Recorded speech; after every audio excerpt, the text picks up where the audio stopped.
Amen mga kapatid. So tuloy po natin. Ito po yung sinasabi doon sa Luke. Naputol po. 3 minutes na po yun. Ito po yung sinasabi doon sa Luke na kung saan basahin natin kung paano iniluwal si Jesus Christ. Ito po yung sinasabi rito. The angel went on her said, chapter 1 po ito na Luke verse 28, to her and said, greetings, you who are highly favored, the Lord is with you. Yun po yung sinasabi rito, mga kapatid. At doon naman po sa 29, Mary was greatly troubled at this word and wondered what kind of greeting this might be. And 30, but the angel said to her, do not be afraid, Mary. You have found favor with God. And 31, you will conceive and give birth to a son, and you are to call him Jesus. He will be great, and the Lord God will give him the throne of his father David. So ito po yung sinasabi ng angel na kung saan kausap niya po si Maria. So ano po yung pinapakita ito mga kapatid? Bakit po tinawag na Diyos ang ating Panginoong Yesus? So hindi po siya ipinanganak na nangyari sa isang mag-asawa na merong gawa ng may partner sa buhay na kung saan nagkaroon sila ng pagtatalik, na nagkaroon sila ng bago mabuo yung isang bagay So ito po ay isang bagay po na ginagawa. Ito po ay isang bagay na nangyari na kung saan siya ay nilokoban ng banal na espiritu.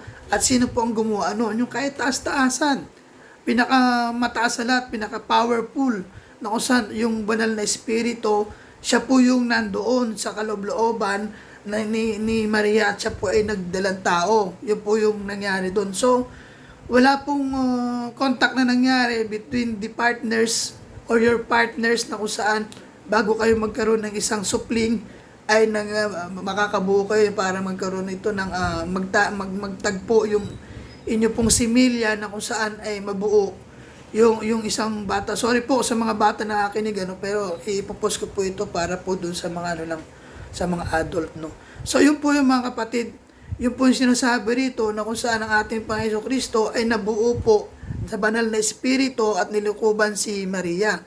So yung ibig sabihin dito, siya po ay Diyos po, yung banal na espiritu. Pag sinabi yung banal na espiritu, yun po ay Diyos. Most power ang sinabi po doon. Kung titingnan natin, basahin niyo po yan, gusto po kayo magbasa niyan sa Luke chapter 1 verse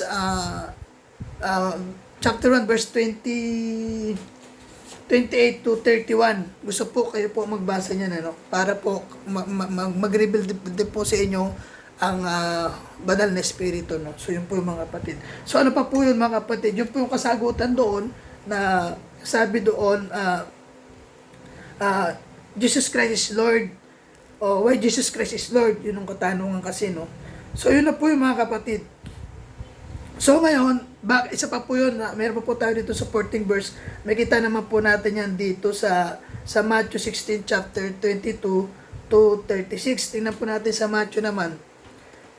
Kung bakit po kailangan mangyari naman na magbubo ng dugo ang ating Panginoon Kristo. Ito po yung sinabi rito. Basahin po natin ito sa Matthew. Tingnan po natin sa Matthew 16:24.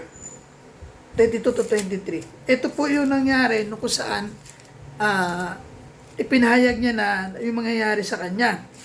Na kung saan ito yung dadanasin niya. Ito yung sinasabi po rito.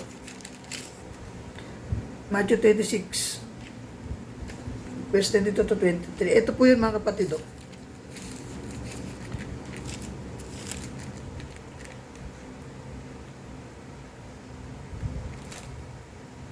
chapter 22 to 26, chapter 16. Ito po yun. Peter, chapter 16 verse 22 po to 23.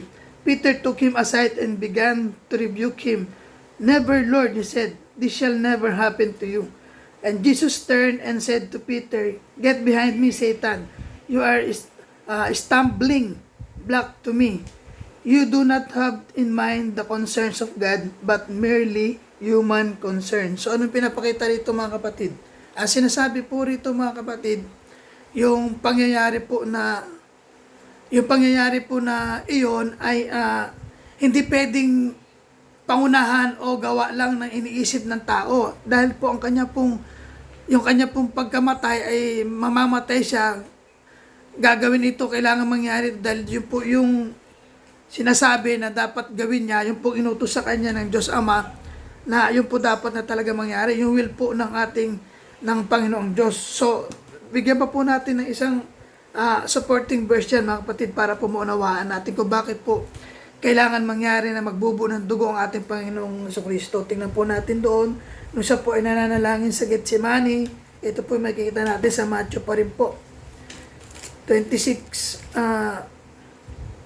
ito po yung sinasabi rito, no? Tingnan natin maigi, mga kapatid.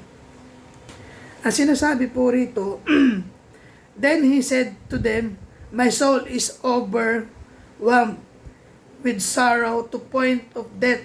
Stay here and keep watching with me. Tapos ito na po yung kanya, ito kausap niya po itong kanya mga apostol, ano. At doon po sa 39, going a little further, he fell with his face to the ground and prayed, my Father, if it is possible, may this cup be taken from me, yet not as I will, but as you will. So ibig sabihin, hindi yung kanyang katayuan, yung kanyang mararamdaman ang dapat na mangyari, kundi dapat na mangyari yung will ng ating Panginoong Diyos na makapangyarihan sa lahat. Na ito po yung kailangan niyang mamatay, magbubo ng dugo. Ito po yung time na hinuli na siya. Nung pangapanahon na to, hinuli na siya rito at isinakdal na po siya. Ito po yung simula nung kanyang paghihirap dito po sa mundo. So yun po yung mga kapatid. After po nung pagpipray namin, dumating na po noon na mga kawal. Yun nga po, nalip po nga po doon si Pedro. At si Pedro po ay kumuha ng tabak at tinagaan niya yung isang kawal at natapyas yung isang tenga. So ito na po yung mga kapatid. Kasi po ayaw ni Peter na mangyari ito. Pero sabi niya, Satan, lumayo ka. Isa kang hadlang sa mga dapat gawin. Sa mga dapat gawin ng Panginoong Diyos na ipinagagawa sa Kanya. So yun po yung mga kapatid, yung sinasabi na kung saan ang ating Panginoong Jesucristo ay kailangan po magbubo ng dugo para po ito doon sa ikaliligtas ng lahat. So ito po hindi maunawaan ng iba. Kaya po yung sinasabi doon sa Hebreo, hindi po siya nag-alay ng dugo na gaya ng ginagawa ng mga high priest, kundi yung kanyang sariling dugo ay hindi na inalay doon sa sanctuaryo na sinasabi, bagkos dumiretso na sa doon sa langit.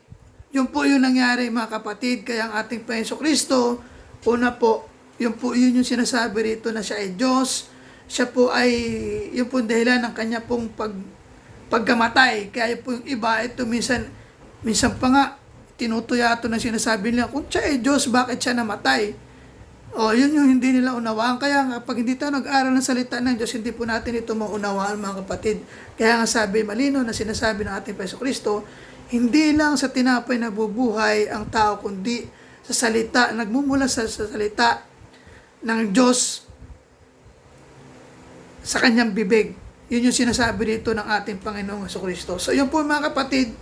So ano po yung application natin? Ito po 10 minutes, part 10 na po ito ng aking pong pag-video, no? So ito po yung sinasabi doon sa ating application naman para po matapos na tayo. Sabi dito, huwag na tayo mag-alinlangan na si Jesus ay hindi Diyos. Yun po yung una. At ang pangalawa, ang kanyang dugo ay sapat na para tayo ay makawala sa ginawang batas o kautusan noong unang panahon. At sa tatlo, ang kailangan lang natin ay ganapin ang kanyang ginawa na siya ay mismo at ipinakita sa mga tao na ito ang kalooban ng aking Ama na nasa langit. Kailangan mangyari ito. So, yun po yung ating application, mga kapatid. Ano po ba yung mga ginawa ng ating Panginoon Kristo? Yun nga po, bagaman sa Diyos, nagpa-water baptize po siya at yun yung ginawa niya, nagpa-water baptize siya. At nang sa ganun, yung banal na Espiritu ay matanggap na natin. Yun nga yun, ang ating Panginoon Kristo, kapag tinanggap natin, matatanggap na rin natin yung banal na Espiritu. So, yun po yung mga kapatid, yung ating pong paksa, yung ating pong pinagbulay-bulayan, mga kapatid. Yun po yung ating main topic. Sinasabi po dyan na kung saan Jesus Christ entered heaven itself. So, hindi niya na po kailangan mag-alay ng kung ano-ano yung kanya pong sarili ay sapat na. Kumbaga sa sapat na yung kanyang ginawang pag-aalay para po siya ay tawagin banal at siya po ay tawaging makapangyarihan, siya po ay Diyos. Hindi na po siya nag-aalay sa sanktuaryo na kung ano po yung ginagawa ng mga pare. Dahil kung mangyayari yon, paulit-ulit na mamamatay ang ating Panginoong Jesucristo. So hindi na po kailangan mangyari yon.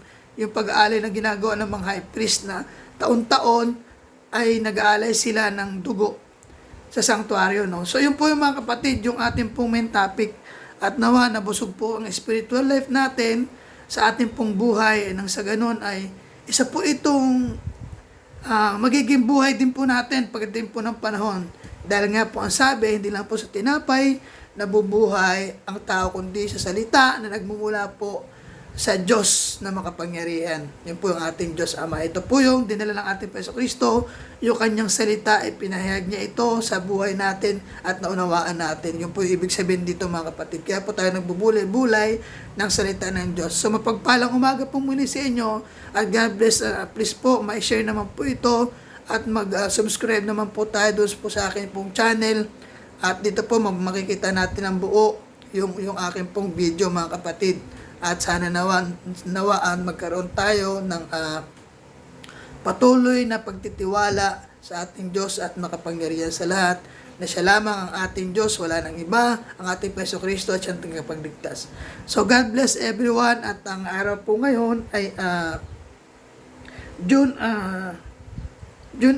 7 po, at ang oras po ay alas 7 po ng umaga rito, pasado po alas 7 ng umaga, 7:20 po ng umaga, at kasalukuyang 24 na taon po. God bless everyone, at mapagpalang gabi, mapagpalang umaga kung saan man kayo ng bansa, kung gabi man dyan, mapagpalang gabi. At yun lang po mga kapatid ang ating pong pinagbulay-bulayan. God bless everyone.